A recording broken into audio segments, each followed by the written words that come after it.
Welcome back. Yet another wild week in our nation's capital. The president tweeting out policy and staff changes from banning transgender people serving in the military to letting his press secretary go. And then there's the failed health care vote on Capitol Hill, and that's not all. So we bring in our political panel this morning. Democratic political analyst Shannon Love. Good morning to you, Shannon. Of course, our Republican analyst Jonathan Torres. Thanks to you guys for being here so much. Thank you. All right, let's go ahead and start with the Republicans. Their failed attempt to repeal and replace Obamacare. The president blasting senators really for not changing voting rules to a simple majority to pass a health care plan. Yet Majority Leader Mitch McConnell, he says he's ready to move on. So where do we go from here? And Jonathan, you're already chomping at the bit. Yeah, well, I mean, they were trying to pass what a lot of people are calling the skinny repeal, which is not what people elected Donald Trump for. It wasn't what many of these senators and congressmen were elected for. And so I think what Senator McCain, Murkowski, and Collins saw was that this wasn't what they were originally feeling like getting behind. I think they were either all in or nothing. And so at the end of the day, I think Senator McCain realized that it was better to vote against something that, wasn't going to really accomplish the end goal. So, Shannon, were you shocked by that? Not really, actually. I think Senator McCain, has always been someone who's stood up for what he believes, and he's been very public about the fact that he hasn't liked the process of how this piece of legislation has come to pass. He doesn't like how things have gone to get them through this whole Senate process, and I think that it's just another example of failed legislation that the Republican Party's been unable to pass. Okay, let's move on now. We've got, because you guys would know we have 6 minutes as usual. We don't have a lot of time. The state senator just now looked as, whoa, 6 minutes has gone past so quickly. We're going to move to another series of tweets that the president stunned his own military officials. I don't know exactly what time those tweets went out. I didn't check that. One of them banning transgender individuals from serving in the military. There's some tweets right there. The president citing medical costs, implying transgendered soldiers are a, quote, burden. The question we always seem to come back to is, why now? Why now?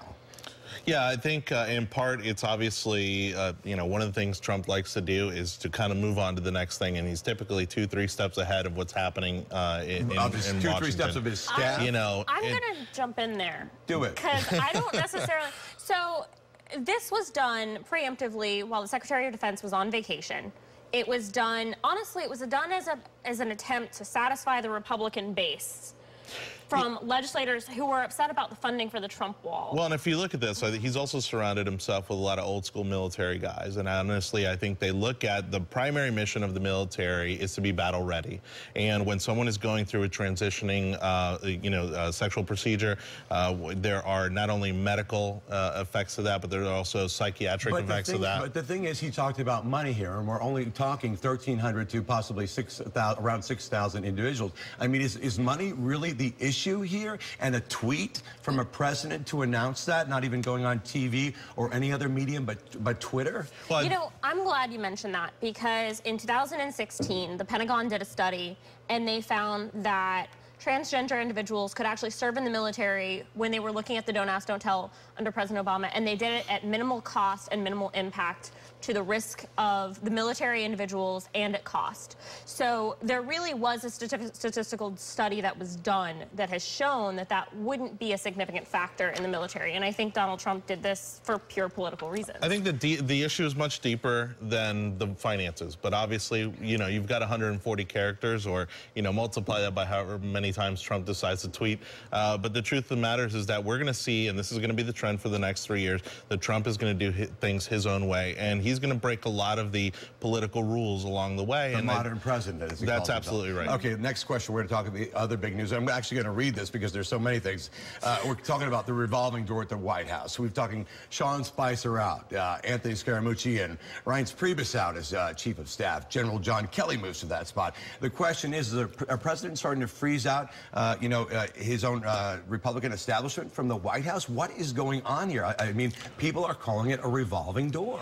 The There's some people, there's a theory that's starting to get floating around that he's starting to move away from what is maybe known as the party establishment. Truth of the matter is that there wouldn't be a majority in both houses and there wouldn't be a Republican in the White House without Reince Priebus and Sean Spicer. That's absolutely true. The truth of the matter is, too, is that I think that they're getting maybe a little paranoid about where some of the leaks are coming from within the White House. And so he is going to continue to gravitate towards people that fall in line and are loyal to him. I think what we're finding is a continuation of an ineffective Republican president who's catering to the moment. He caters to, you know, what if he's unhappy, he's doing whatever he can to shake things up because of that. And I think is he talking to his staff beforehand? Do you think that he talked to his staff before he went to Twitter to ban transgender individuals? No, this is a CEO, right? You know, we got to think about it through the prism of a businessman. And the honest thing is that, you know, he's going to make the decisions that he deems necessary to move the country and move his agenda forward. And so he just is not the type of person that's going to consult with a lot of individuals to make this decision. Including the military, as we've discussed. You know, the Secretary of Defense and the military is very concerned about the fact that they've gone through Don't Ask, Don't Tell, and they went through this process so that people who were transgender could come out in a safe way and have a safe environment to be able to do that without impacting the military. And now we have this uncomfortable situation to have to deal with. 6 minutes. We got to stop it there, guys. Thank you so much for joining us this morning. As always, we appreciate it. Okay, we've got much more to come this morning.